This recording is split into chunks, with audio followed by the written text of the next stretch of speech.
Jalan salib, itu yang akan kita pikirkan pada kesempatan bagian kelima dari Via Dolorosa.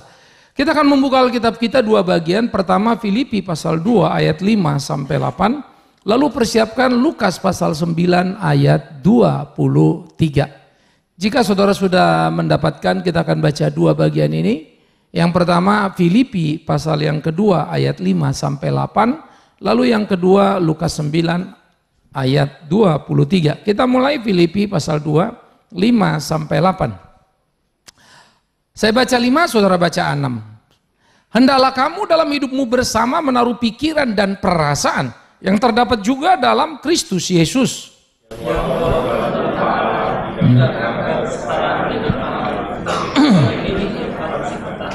Melainkan telah mengosongkan dirinya sendiri dan mengambil rupa seorang hamba dan menjadi sama dengan manusia.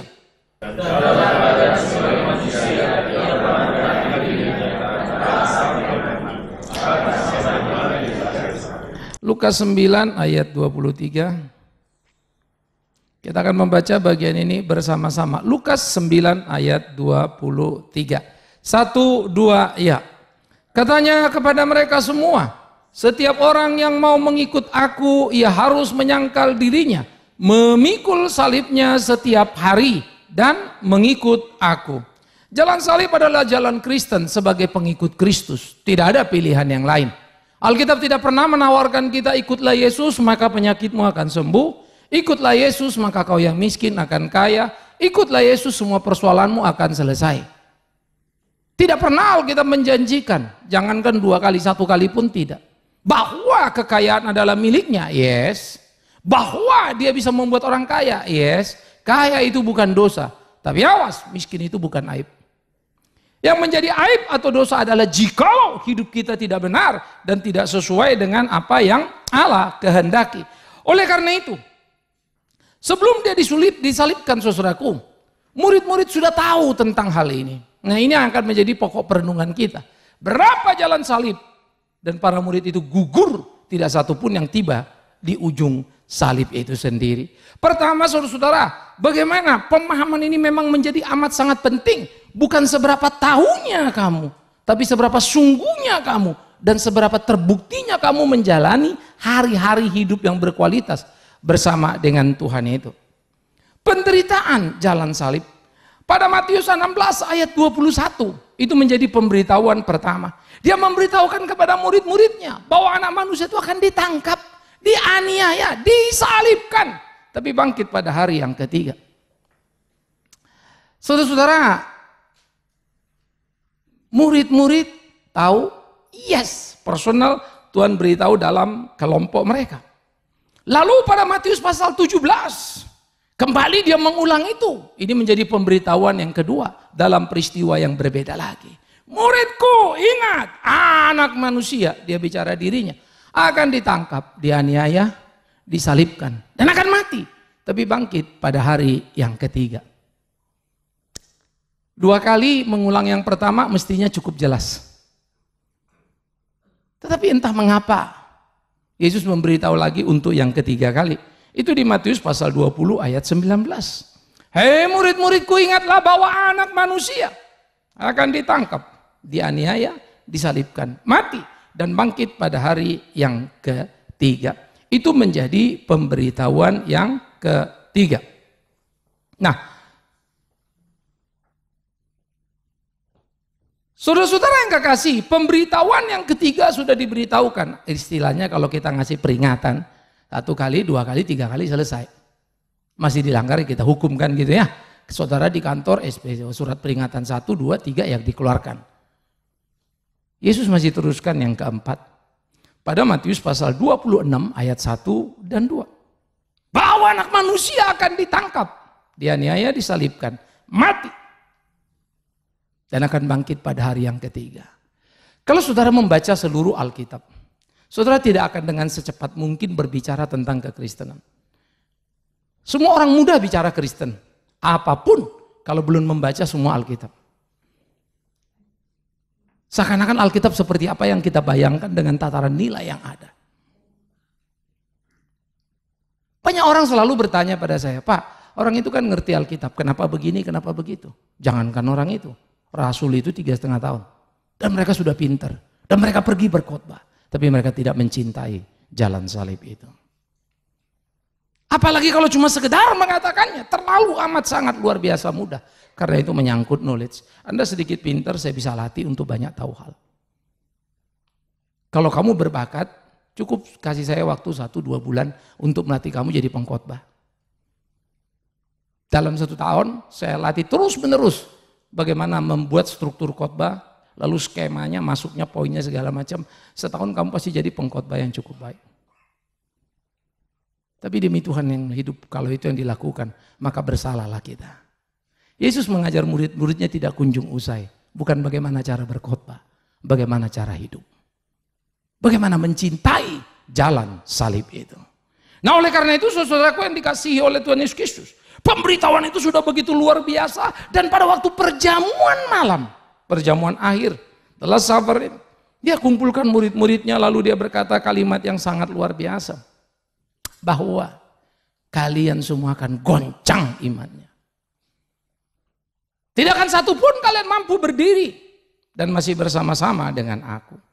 Saudaraku yang kekasih, Petrus sebagai rasul yang senior, seorang yang cepat bereaksi terhadap banyak hal, maka dia mengungkapkan kalimat yang sangat luar biasa ketika dia mengatakan, Guru, semua yang lain ini boleh terguncang imannya, tetapi aku tidak. Biar mereka semua tergoncang iman karena engkau, aku sekali-kali tidak. Mudah menyatakan aku Kristen. Mudah menyatakan aku pengikut Kristus. Mudah mengatakan engkau begini dan engkau begitu. Pertanyaannya hanya satu sederhana. Bagaimana kulihat apa yang kau katakan di hidupmu? Kalau engkau berkata engkau mengerti Alkitab, bagaimana aku tahu bahwa kau mengerti Alkitab? Kalau engkau berkata engkau pengikut Kristus, bagaimana aku tahu bahwa engkau pengikut Kristus? Apakah semua manusia akan melihatmu dan berkata, sungguh orang ini pengikut Kristus? Ini menjadi satu hal yang menjadi penting saudara-saudaraku. Anak-anakku tidak akan pernah bisa membantah aku bapaknya. Yang jadi masalah, apakah aku bapak yang baik atau tidak? Saya bisa menyebut saya bapak yang baik karena saya didik mereka. Tapi anak saya merasa no. Dan orang lain kemudian saya tanya, kalau orang lain semua bilang baik kok, berarti anak saya ngaco. Tapi kalau semua orang bilang setuju dengan anak saya, you bapak yang kurang baik, saya yang kacau. Maka saya harus berani mengkoreksi diri saya. Itulah hidup panggung Kristen itu. Mudah memberikan kesimpulan, mudah menjelaskan siapa orang, tapi sangat sulit menjelaskan siapa diri kita. Kita akan tuntas menganalisa setiap orang, memberikan kesimpulan, tetapi tidak diri kita. Murid pun sama. Waktu guru ngomong, Petrus berteriak, Guru, yang lain boleh lari, aku tidak. Dari situlah kemudian Yesus berkata pada Petrus, belum ayam berkokok 3 kali engkau sudah belum ayam berkokok sudah menyangkal aku. Penyangkalan Petrus yang sangat terkenal. Ya, bagaimana dia melakoni itu? Dari zaman saya sebelum menikah, lalu saya juga kemudian menikah, masih beberapa kali main drama begitu ya. Saya sempat menyutradarai juga satu cerita penyangkalan Kristus. Begitu. Bikin cerita sendiri, nyutradarain sendiri begitu. Ya, pada waktu saya pikir-pikir dulu, targetnya tercapai seneng. Wah, udah bagus. Yang terakhir kali saya sudah sekolah teologi, lalu di gereja dulu kita diminta untuk main drama. Teman saya yang jadi pelatih, teman guru sekolah minggu, lalu saya diminta jadi Petrus. Ya, saya ingat, saya berapa kali melakoni itu, saya ingat, saya pernah mementaskan itu dan hari itu saya yang main. Ya, jadi Petrusnya lagi. Tapi dengan konsep yang sudah berbeda. Ya, saya merasakan waktu menyangkal dia, aku tidak kenal engkau, aku tidak kenal. Berkecamuk batin ini. Makin kencang penyangkalan itu. Sehingga saya bisa membayangkan betapa hancur lulunya hati Petrus. Ketika Tuhan menanyakan sama 3 kali. Apakah kau cinta aku? Apakah kau cinta aku? Apakah kau cinta aku? Terpuruklah Petrus. Bukankah cinta itu diucapkannya? Bahwa dia akan berdiri tegak di jalan salib. Tetapi ia menyangkal Kristus Tuhannya di depan matanya. Hanya dalam bentangan jarak jam. Karena malam itu mereka langsung Getsemani. Lalu ditangkap selesai makan malam, ya lalu mereka pergi ke Getsemani, ditangkap, lalu dibawa ke rumah Imam Kayafas, lalu diadili. Malam itu dia sudah teriak-teriak tidak. Besoknya dia sudah menghilang. Di jalan salib hanya Yesus sendirian. Tidak satupun murid yang bersama dengan dia. 3,5 tahun.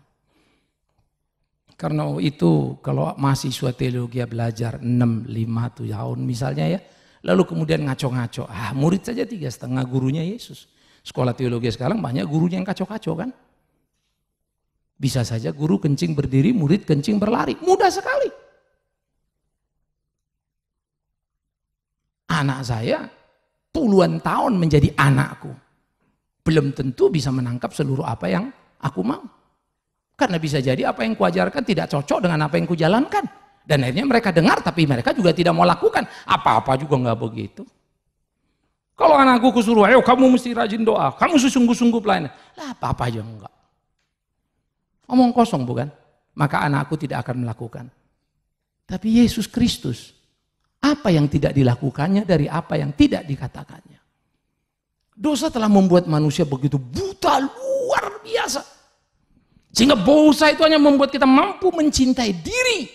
Sekalipun kita bicara cinta. Kita berkata cinta pada sesama, tapi kita tidak akan pernah berhasil mewujudkannya. Jangan pernah membeli cinta. Saya selalu bilang, hai suami, jangan kau pikir kalau kau memberi permata, maka itu bukti cinta. Saya akan bilang, itu iklan. Hei istri, jangan kau pikir kalau suamimu rajin memberi materi, maka kau sudah mendapatkan semuanya. Engkau istri yang paling bodoh. Betul, semua keluarga perlu uang untuk belanja. Tapi cinta adalah kemurnian batin yang tidak disembunyikan, yang menjadi garansi seumur kehidupan. Cinta membuat suamimu akan berkata A untuk A sekalipun kupingmu tidak enak. Cinta akan memberikan istrimu satu ruang pengabdian sekali kesal jengkel. Tugasnya tetap dijalankannya. Dia berusaha berkelahi bukan dengan suaminya tapi dengan dirinya. Sehingga dia tidak menunjukkan rasa jengkelnya dengan membanting gelas kopi yang ada. Atau ngerjain suaminya lalu bikin kopi, campur garam. No. Cinta membuat semua orang punya akal sehat. Tapi awas ya, the true love. Cinta yang sejati. Kristus mencintai. Sehingga sekalipun dia sendiri berjalan menuju salib, dia tidak berkeluh kesah. Murid-murid itu bereaksi berbeda ya. Yudas menjual Yesus. Di perjamuan akhir itu dia ngomong sama Petrus, Petrus, sebelum ayam berkokok 3 kali kau sapa, sebelum ayam berkokok 3 kali, ayam berkokok kau menyangkal aku 3 kali.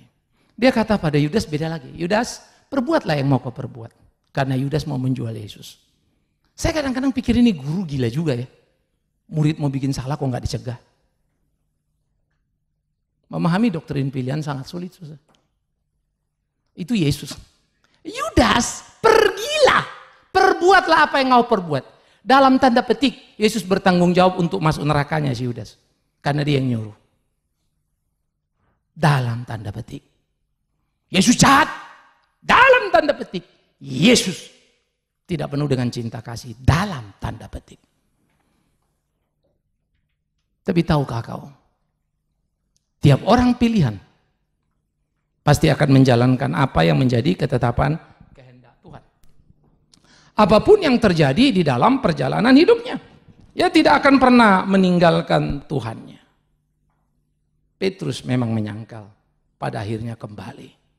Itu orang pilihan. Tapi Yudas tidak pernah kembali. Apakah dia bodoh dan tidak mengerti firman? Sama mendengar pelajaran dengan yang lainnya.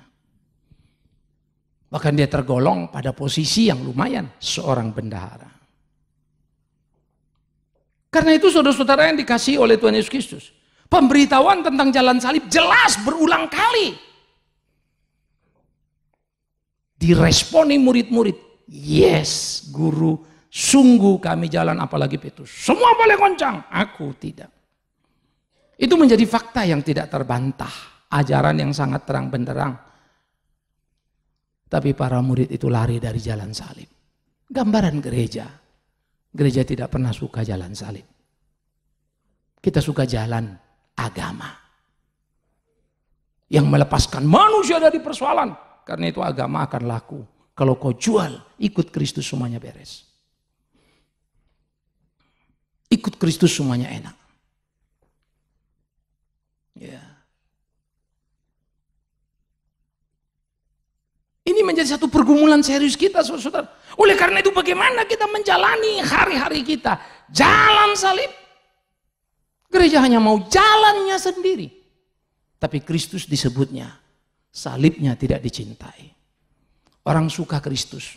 Karena orang sakit dalam namanya bisa sembuh. Orang suka Kristus. Karena memohon dalam namanya bisa jadi kaya raya. Orang suka Kristus. Karena berteriak dan berdoa padanya persoalan bisa selesai. Orang suka Kristus. Karena bisa mendapat apa yang menjadi keinginan hatinya. Tapi orang tidak pernah suka salibnya. Yesus, aku mau engkau dan percaya padamu. Koma, bukan titik. Tapi tidak salibmu. Jalan salib.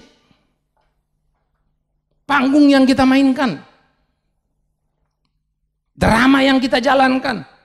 Bahkan seringkali sebetulnya sejatinya menjadi drama juga di dalam kehidupan kita. Lakon yang sepertinya kita jalankan, tapi hidup ini bukan lagi hidup Kristen yang betul-betul bersekutu bersatu. Tapi drama. Persis kayak di panggung kita bermain drama. Kalaupun kita nangis di panggung kan cuma di panggung. Habis itu ya kita turun ketawa lagi. Bagus loh mainnya. Pernah saudara bisa membayangkan dunia ini menjadi panggung yang penuh dengan kengerian. Nah lalu kita ada di situ. Suka atau tidak emosi kita terkontaminasi ya? Pemikiran kita. Hanya kita tanpa sadar tadinya cinta betul. Mau sih sebetulnya ngikut sungguh-sungguh. Tapi kita pun akan bisa jadi terjebak dan bermain drama itu. Terlalu besar atmosfer yang mempengaruhi. Karena itu gereja harus berani menentukan sikap. Saya rindu saudara.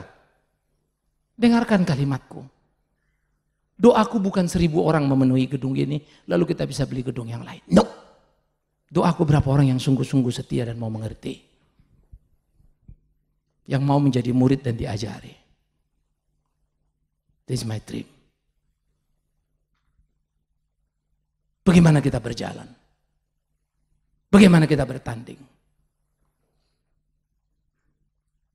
Pertandingan hidupku pertama adalah anak-anakku. Pertandingan keduaku adalah murid-murid yang adalah anak-anakku juga yang ada di Kalimantan maupun di Papua. Pertandingan ketiga aku adalah menghadapi dunia di mana Tuhan taruh aku. Tapi aku tidak bisa memilah-milah ini dulu, ini dibuang, bukan? Semuanya terjadi secara bersama. Dia hanya sebuah lapis. Seperti kau makan kue lapis, ada lapis atas, tengah, bawah. Tapi sekali makan ke bawah semua. Lapis-lapis itu tidak bisa mengabaikan satu dengan yang lainnya. Kalaupun ada skala prioritas, libur karena jarak dan lingkap saja. Oleh karena itulah jalan salib ini menjadi satu jalan yang luar biasa. Jelas. Yesus kasih tahu iya, orang ikut enggak. Apa yang terjadi dengan jalan salib itu? Rasul Paulus mengungkapkan kepada orang-orang di Filipi bagaimana Kristus mengosongkan dirinya.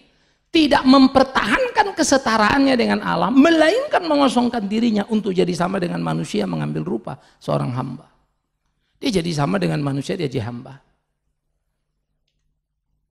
Kalau gitu kan kita bilang, waduh Tuhan Yesus luar biasa ya kasihnya. Tapi dalam kasih yang sama, dia suruh si Yudas pergi. Lakukanlah yang mau kau lakukan. Lalu di Yohanes 17 dia berkata, ya Bapakku, semua yang kau percayakan tidak ada yang binasa. Darahku tertumpah untuk itu. Kecuali dia yang ditentukan binasa. Artinya tidak dipilih sejak awal. Itulah Yudas. Kesulitan kita nggak tahu siapa orang yang dipilih apa tidak. Tapi saya sangat percaya. Sesalah-salahnya orang jalan dipilih. Di ujungnya dia akan berbalik kepada Allah yang hidup itu. Cuma kita manusia tahu apa. Kita nggak bisa atur semua orang. Marilah di jalan kita yang penuh dengan kelemahan kekurangan. Jangan bodoh dan menambahi kesalahan. Perhatikan kalimatku. Marilah di jalan kita yang penuh kelemahan kekurangan. Jangan menambah kesalahan. Sehingga jalan salib itu makin hari makin terasa. Kristus menuju Bukit Golgota. Allah jadi manusia, lalu ambil rupa seorang hamba.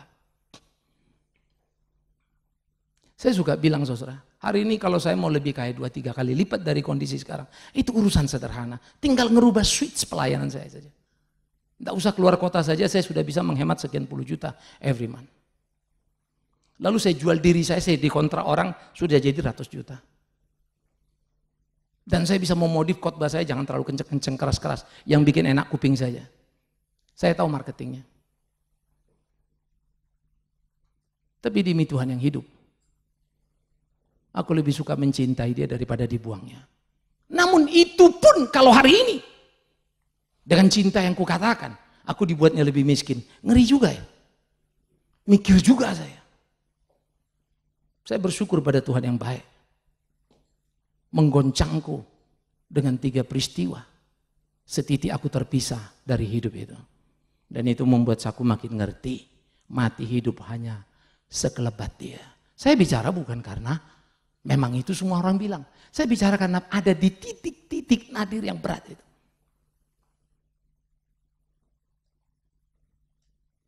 Dokter advice saya jangan terlalu capek, itu pantangan utama. Dan aku bergumul, kalau aku tidak capek, gampang saya bisa rubah desain cara saya. Dan saya punya alasan yang bagus bukan? Tapi tidak, aku harus lakukan apa yang Tuhan mau. Karena kalau dia izinkan sakit ini ada, menjadi bagian dari perjalanan hidupku. Apalah sulitnya bagi dia menyembuhkannya.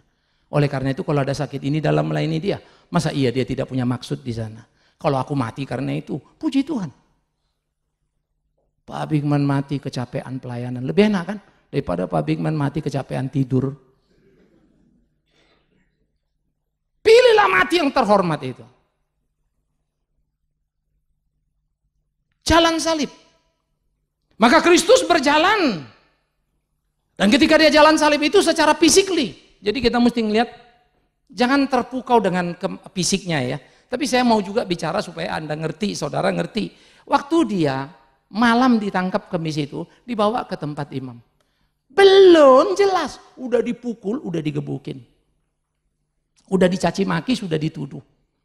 Itu yang saya bilang ya, Pilatus.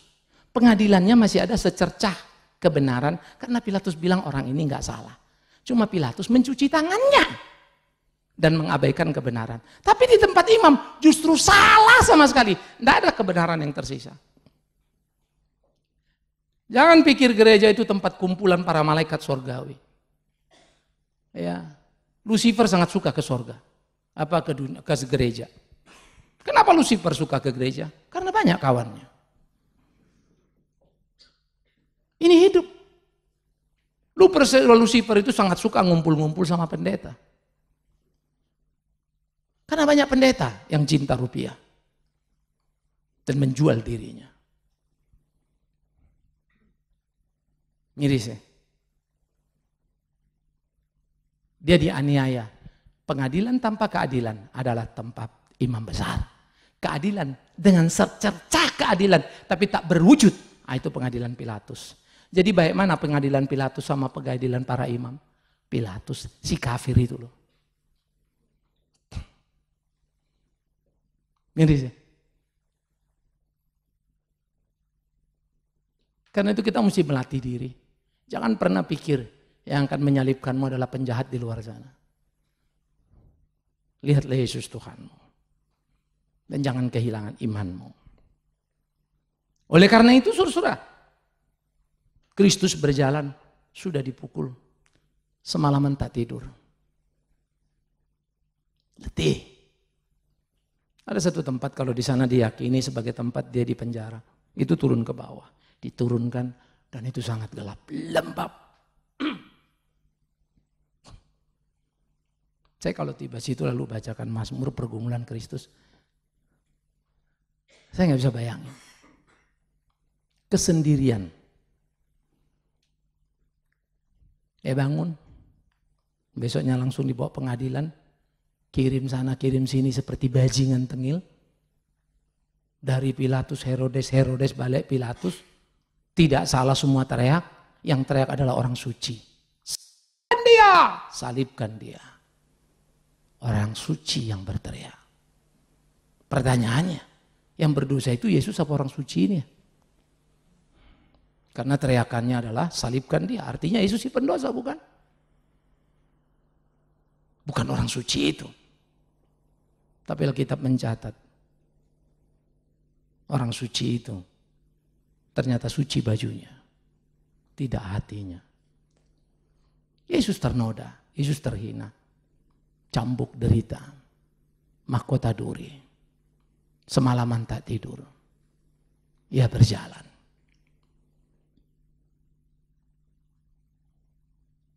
Menuju Bukit Golgota. Bukan jalan rata, jalan yang menanjak. Berkali-kali ia terjatuh. Tapi di jalan salib, apa yang pernah saya khotbahkan dulu. Perempuan Yerusalem menangisi dia. Kalimatnya hebat. Jangan tangisi aku, tangisi dirimu. Aku sedang berjalan di jalan salib memenuhi apa panggilan Bapakku. Tapi engkau tidak tahu apa yang akan terjadi denganmu. Aku tahu di matiku orang berdosa ini akan kuperdamaikan dengan Bapakku. Di matiku misiku akan tuntas. Tapi engkau, ketika engkau melihat jalanku, engkau menonton aku, dan kau pikir kau hidup, no, kau tidak jelas kemana kau akan melangkah. Tangisi dirimu. Itu sangat mengganggu saya. Ya. Kemudian kita mesti berpikir dengan sungguh-sungguh, berpikir dengan keras. Bagaimana memahami apa yang menjadi ketetapan kehendak Tuhan dalam kehidupan kita. Bagaimana mengerti apa yang dirindukannya, apa yang diinginkannya, supaya hidup kita tidak menjadi salah. Jalan salib. Itu fisiknya. Perasaannya, 12 muridnya berjalan bersama dia paling tidak 3,5 tahun. Hebat mereka, komitmennya bagus. Mereka tinggalkan pekerjaannya. Mereka tidak lagi jadi nelayan. Mereka bekerja tanpa jelas makan apa nggak makan. Karena Yesus tidak menggaji mereka. Mereka makan dari orang-orang yang memberikan dan seterusnya. Hebat kan? Berani meninggalkan pekerjaan. Tapi ternyata nggak pernah cukup. Dulu saya bisnis. Ketika bisnis saya berbuah, panggilan itu rasanya kencang. Saya lepas, saya pikir dulu saya hebat, saya lepaskan bisnis saya. Tapi makin mendalam aku melayani dia, tidak ada hebatnya. Toh hidupku sekarang diberkatinya juga tidak kalah baik. Kalau itu ukurannya. Tapi memang bukan itu. Ya, saya berpikir, iya ya Tuhan. Saya bukan anak kemarin sore menikmati kenikmatan dunia ini. Tahun 87 umur saya 26. Take home pay saya 2,5 sampai 3 juta every month. Saya belum married dengan istri saya. Saya sudah punya mobil.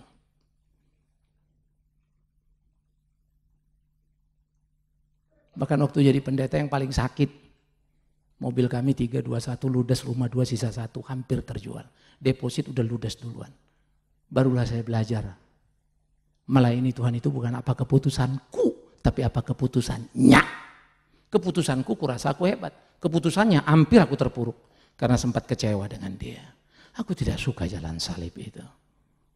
Bersyukur dia masih memandang aku yang bodoh, yang payah ini. Dan masih mau mengakiku. Apa alasanku untuk sombong dan besar kepala? Untuk kebenaran apapun risikonya. Harus kita jalani bersama-sama. Terpuruk dia. Luka semua. Tapi di dalam rasa dia sendiri. Lalu ada orang berteriak, lalu melihat salibkan dia, salibkan dia. Ternyata mereka itu ikut waktu 5.000 orang dikasih makan. Ada sebagian yang disembuhkan melihatnya. Tapi tidak bisa berbuat apa-apa. Mereka tidak berdiri berkata, nggak mungkin orang ini salah. Buktinya aku adalah lumpuh yang berjalan, buta yang melihat. No, semua duduk terdiam, berdiri di pinggir jalan, hanya bisa melihat. Tanpa daya. Tak bisa mengucapkan sepatah kata tanda terima kasih kepada Kristus Tuhannya. Jalan salib, jalan sendiri. Jadi tidak usah kau pikir bahwa orang yang kau baik-baikin akan baik pada dirimu. Tak usah kau pikir bahwa anakmu akan menjadi harapan besarmu. No. anakmu bisa jadi dukamu. Karena itu berdoalah, bertindaklah, jangan mendukakan Tuhanmu, supaya anakmu menjadi kesukaanmu. Hanya Tuhan yang bisa menolong itu. Jadi kalau anakmu saja bisa jadi kedukaanmu, 1001 kemungkinan dalam hidup ini apapun. Karena itu kita bergumul lalu berpikir, oh God help me. Kita berjalan setahap demi setahap, perasaannya sendiri, tapi dia tidak lari dan menyesali. Dia tetap berjalan. Raganya, jiwanya, totally kehidupannya. Dan puncak kepedihan yang mengerikan itu adalah yang paling ditakutinya di Taman Getsemani. Kita sudah bicara itu dalam 7 kata penuh kuasa. Eloi, Eloi, lama sabatani. Bapakku, Bapakku, mengapa engkau meninggalkan aku? Bagaimana mungkin Kristus yang luar biasa itu ditinggalkan Bapaknya? Karena dosaku, dosamu ditanggungnya. Dia berlumuran dosa, bukan apa yang dilakukannya, yang kita lakukan. Karena itu saya akan berkata pada tiap kalian yang punya pelayanan, demi Tuhan yang hidup, jalankan tugasmu baik-baik. Ya. Bagian apa yang dipercayakan? Saya akan marah besar kalau itu anak saya. Ya. Anak-anak saya semua pasti pernah kena marah kalau urusan pelayanan. Jangan cengkau, jangan ngomel, tapi enggak gini-gini mendadak, pergi. Kelalaian orang, kalau kau ganti, itu rezeki Tuhan. Jalan. Ya, pasti pengen. Tapi saya bersyukur lama-lama mereka ngerti. Ya. Jadi saya bilang, tar, sama papa temenin papa. Aku tugas pak langsung, ya sudah, saya naik taksi. Karena masa pulang nanti bisa bareng-bareng. Udah bawa mobil duluan. Tapi aku akan berkata di depan kalian, hanya kebodohan dan ketololan anak-anakku lah kalau mereka tidak sungguh-sungguh melayani Tuhan. Dan aku hanya bisa berkata, Tuhan, tolong aku di hidupku. Buat aku berharga. Bukan karena jadi pembicara populer. Saya tidak butuh itu. Kalau saya bilang saya tidak butuh itu, tidak usah juga bilang, memang Bapak belum populer, maafkan saya. Ya. Kalian sendiri sudah tahu dan kalian baca sendiri, itu ngerti sendiri. Tapi itu bukan bisnisku. Ya. Bagaimana melakukan? Apalah sulitnya melayani dia lalu menulis buku. Apalah sulitnya melayani dia lalu berkhotbah. Udah ribuan khotbah kita mewarnai baik YouTube, baik CD, audio, video. Buku sudah lagi tinggal mau tulis satu. Sudah keluar. Tiap tahun saya akan keluarkan satu. Tapi demi Tuhan yang hidup. Akan ke surgaku karena itu. Omong kosong. Tiap tahun anak kita dari Mika itu semua jadi sarjana. Ke surgaku karena itu. Omong kosong. Bukan itu banggaku. Kalau aku boleh melewati jalan salib dan tidak berkeluh kesah. Itu yang kusyukuri di hidupku. Thanks God. Kalau boleh. Kalau bisa. Itulah hadiah dan berkat indah itu. Bapak selalu bisa enggak? Ada waktu aku jatuh. Tak kuat juga. Tapi waktu bisa, aku tercengang. Seakan-akan tidak mengenal diri sendiri. Kok bisa ya?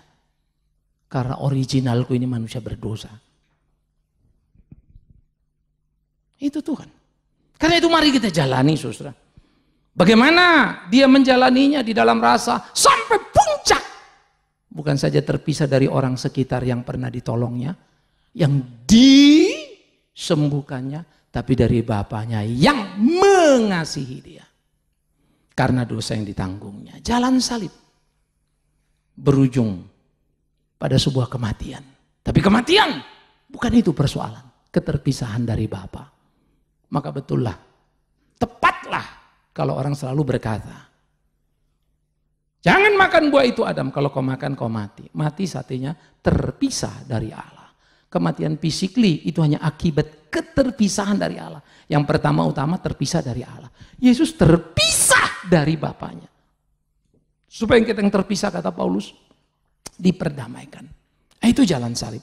Oleh karena itu dia berkata, ketaatan dalam derita menuju salib Golgota. Via Dolorosa, jalan sengsara. untuk menuju bahagia, kemenangan selamanya. Lalu dia berkata pada tiap orang, jikalau engkau mau mengikut aku, sangkal dirimu, pikul salibmu setiap hari dan ikut aku. Bukan seminggu sekali. Ya. Setiap hari. Sehingga pada waktu kita disuruh menyangkal diri kita, bagaimana kita berkelahi dengan seluruh keinginan diri. Padahal yang paling kita cintai dalam hidup ini adalah diri kita. Diri kita adalah segala-galanya. Kita cari uang supaya kita punya uang? No! Supaya orang hormat sama kita bahwa kita punya uang. Kehormatan pun akan kita beli dengan uang kita. Saya punya banyak teman orang-orang yang konglo. Saya tahu betul kalau saya ngomong radang wah kita perlu pelan, yuk bantulah, Tuhan gerakkan kamu. Gerubuk uangnya banyak saudara. Tapi seperti yang saya suka katakan pada kita semua, kita boleh miskin, sombong harus. Ingat, kita boleh nggak punya uang, tapi jangan pernah minta-minta. Tuhan mampu memenuhkan, Tuhan mampu mencukupkan. Saya bisa datang sama orang sharing Mika, tapi tidak akan pernah sekalipun saya sharing diri saya. Karena saya percaya, kalau Tuhan mau, Tuhan bisa gerakkan orang untuk kita bisa nikmati apa yang perlu.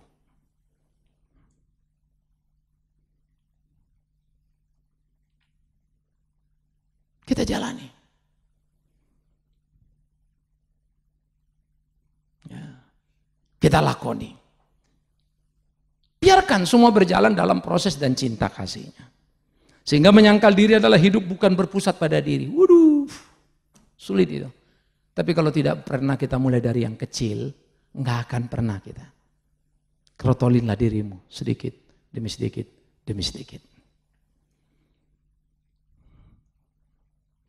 Jangan pernah cari popularitas untuk kau melayani Tuhanmu. Popularitas adalah musuh yang paling mengerikan.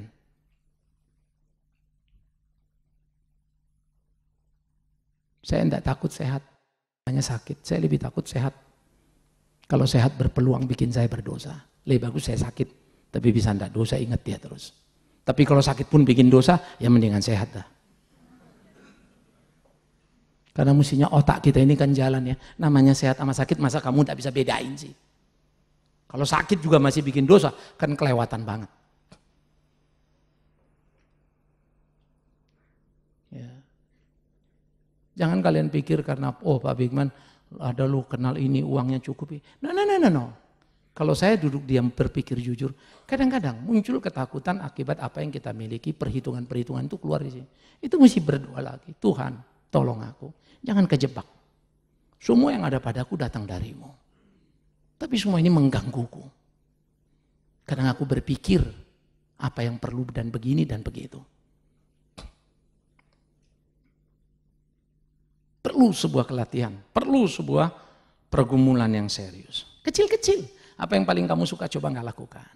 Ya. Oh ini uang ya, saya banyak pakai ini. Padahal kalau kau pakai untuk pelayanan, berapa anak susah yang bisa kau tolong?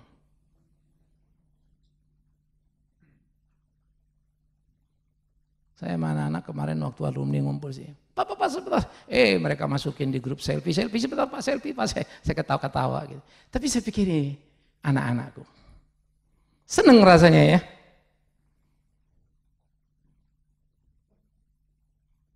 Saya lagi membayangkan satu waktu entah kapan 500-an anak-anak ini kumpul semua, waduh. Bisa indah banget karena mereka terpencar di beberapa kota. Tapi buat saya sebetulnya makin capek. Dengan pantangan capek itu, sebetulnya kacau juga ya, tambah lagi nih. Udah urusan yang sekolah, sekarang urusan yang sudah lulus. Capek. Karena saya lagi bantu terus menciptakan jejaring kerja. Bagaimana ini bisa berkelewat? Capek? Capek.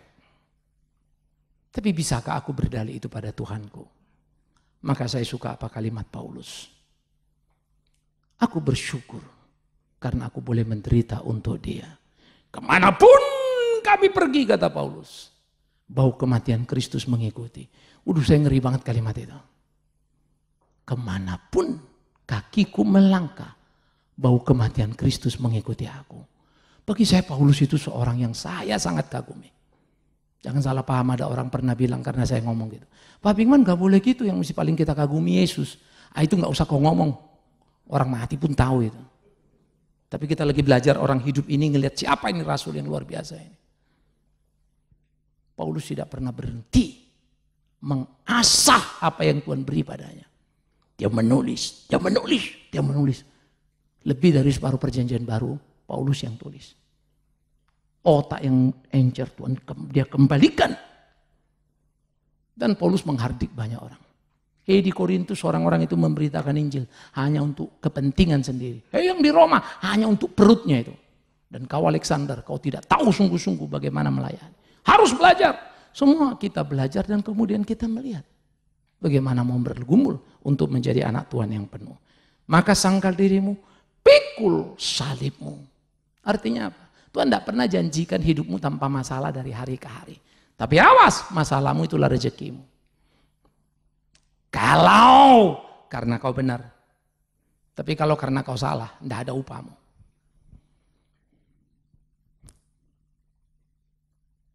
Kalau kau benar, kau dianiaya, tak perlu kau memaki, tutup mulutmu, supaya besar rezekimu. Pegang. Kau punya hak untuk memaki, abaikan itu. Sakit Pak, yes, itu hidup.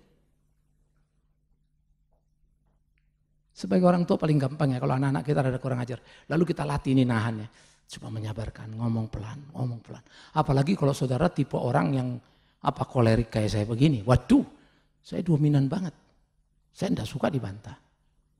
Dan saya mesti berlatih mati-matian itu. Di dalam leadership yang kuat kadang-kadang kita kejebak. Ini anak-anakku aku yang besarkan. Kurang ajar kan gitu. Ya. Tapi saya bersyukur makin hari makin tahun Tuhan tolong saya. Saya bersyukur makin hari makin tambah anak-anakku bisa jadi partnerku. Jadi menambah barisan ya. Yang sudah siap hidup mati ya istriku satu ya.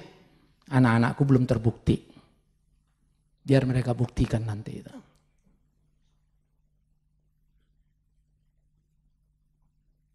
Bagaimana bergumul di kehidupan ini? Menjalani salib tidak sederhana. Tapi tolong, seperti Petrus bilang, kalau engkau menderita karena salahmu, itu tidak ada apa-apanya. Itu tidak bernilai buat surga. Sudah semestinya engkau dihukum karena dosa-dosa dan salahmu. Kalau kau kau mencuri, membongkar rumah orang, lalu ditangkap masuk penjara, enggak usah kau bilang salibku Pak. Salib apa itu? Itu bukan salib. Salahmu. Kenapa kau bongkar rumah orang? Ada undang-undang yang ngatur itu. Tapi bagaimana kalau kita hidup benar, tapi dimaki orang, difitnah orang. Dijeblosin ke penjara. Seperti para rasul itu. Itu hormatmu. Pikul salibmu setiap hari. Bukan penuhi hasrat dirimu tiap hari. Dan yang terakhir, jalan salib. Maka dia bilang begini, sangkal dirimu, pikul salibmu setiap hari. Ikut aku. Kapan? Tiap hari itu. Di mana? Di dunia ini. Sampai kapan? Sampai mati. Itulah jalan salib. Itulah Kristen. Mana bisa orang jadi Kristen tanpa mau lewat jalan salib? Nggak bisa. Kan Yesus bilang, akulah jalan dan kebenaran dan hidup. Nggak ada yang sampai pada Bapa kalau tidak melalui aku. Ya Yesus, aku mau tanya, jalan apakah namanya itu? Jawabnya sederhana, jalan salib. Bagaimana aku harus hidup? Sangkal dirimu. Kau bukan lagi kau, tapi aku hidup di dalammu. Seperti Paulus bilang dalam Galatia 2 ayat 20. Adapun hidupku ini bukan aku lagi, tapi Kristus hidup dalam aku. Aku hidup oleh iman percaya kepada anak Allah. Berjalan di dalam dan untuk kemuliaan namanya. Wow, heroik sekali. Diabaikannya dirinya. Posisi besar yang bisa dicapainya untuk jadi imam kepala. Karena dia adalah orang pintar murid Gamaliel. Apa dikatakannya? Yang dulu kuanggap untung ternyata cuma sampah. Tapi banyak orang suka sampah. Dan bukan untung yang sesungguhnya. Maka mencintai jalan salib menjadi sesuatu kesulitan yang luar biasa. Pikul salibmu. Ingat yang kemarin, kepadamu dianugerahkan bukan hanya percaya pada Kristus, tapi apa? Halo? Tapi apa? Menderita untuk dia. Dari mana itu ada? Di ayat apa? Halo, kenceng dikit. Kalau Matius 7 ayat 7 apa? Mintalah, langsung hafal semua. Mintalah akan diberi, ketuklah akan dibuka, carilah akan. Oh ini hafal semua sudah. Filipi 1:29. Apa itu ya Pak? Padamu dianugerahkan bukan hanya percaya, tapi dia menganugerahkan derita. Maka celakalah mulut-mulut orang siapapun, celakalah para pengkhotbah yang berkata, kita ikut Yesus, Yesus sudah menderita, maka kita tidak menderita. Kalimat itu diucapkan Paulus sesudah Yesus naik ke sorga. Celakalah orang Kristen yang tidak suka jalan salib itu.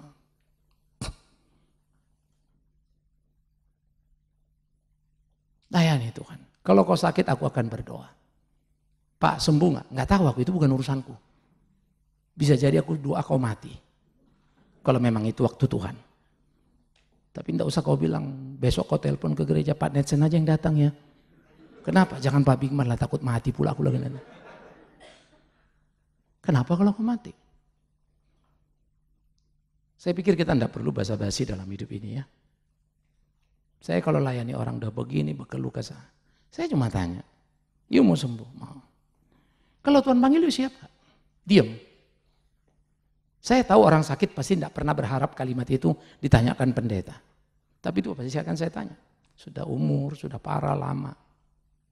Maksud Bapak apa ya? Terus kita ngomong-ngomong Alkitab. Buat saya berdoa gampang. Tapi saya mau kamu jujur. Udah lama ngomong. Saya tanya lagi gimana? Siap gak kamu dipanggil Tuhan? Ya kalau memang itu maunya Tuhan ya terserah Tuhan Pak. Enggak, pertanyaannya kamu siap, kamunya siap apa enggak? Terserah Tuhan ya jelaslah putusan dia. Ngapain kau atur dia? Saya siap Pak. Maaf saudara, bukan satu kali itu jadi pengalaman. Orang-orang yang sudah sekarat kanker, udah ngomong. Satu itu malah masih muda. Teman dokter bilang rupanya sudah tulit, melebar. Dia enggak terima. Karena dia rasa dia pelayanan, jadi dia mesti sembuh kan gitu. Saya orang Kristen yang baik. Umur baru 30 sekian. Anak-anak masih kecil. Saya nggak penting diri saya Pak. Tapi saya anak-anak saya. Kenapa Tuhan izinkan begini? Yang kasihan anak saya. Saya bilang enggak lah. Kau yang kasih nama dirimu. Dari kesel sampai diem. Lalu kita doa. Dan puji Tuhan. Sesudah didoakan seminggu kemudian pada mati. Yes. Baru keluarganya bilang, saya beritahu, waktu Tuhan kita tidak ngerti. Yang satu bilang, iya Pak sekarang saya bergumul, dia bilang, anak saya masih kecil-kecil. Saya cuma jawab sederhana, kau tidak akan pernah berhasil membesarkan anakmu. Tapi Tuhan akan menolongmu untuk bisa itu. Maka jagalah hubunganmu dengan Tuhanmu, maka terjagalah anak-anakmu.